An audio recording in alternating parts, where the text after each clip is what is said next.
Good morning everyone. आज के session में हम सॉफ्टवेयर टेस्टिंग के बारे में जानने वाले हैं। यदि आप सॉफ्टवेयर के टेस्टिंग के कितने प्रकार होते हैं, उनके टाइप्स ऑफ सॉफ्टवेयर टेस्टिंग नहीं जानते हो तो आप सही जगह पर आए हो।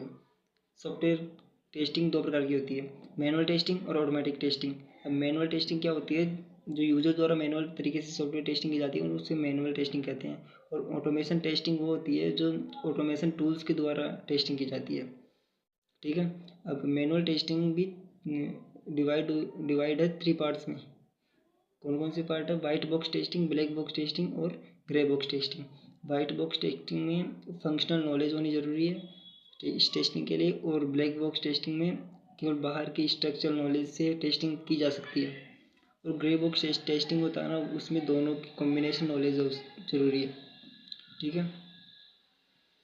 अब ब्लैक बॉक्स टेस्टिंग जो है ना, उसको दो भागों में डिवाइड किया गया है।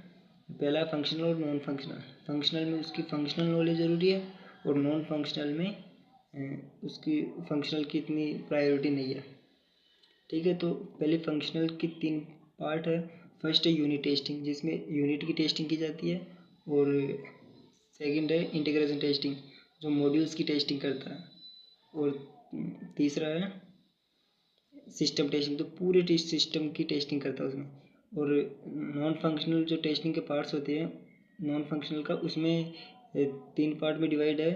फर्स्ट है परफॉर्मेंस टेस्टिंग। परफॉर्मेंस टेस्टिंग और दूसरा टेस्टिंग का पार्ट्स है वो है कैपेबिलिटी टेस्टिंग, और तीसरा पार्ट है यूजेबिलिटी टेस्टिंग।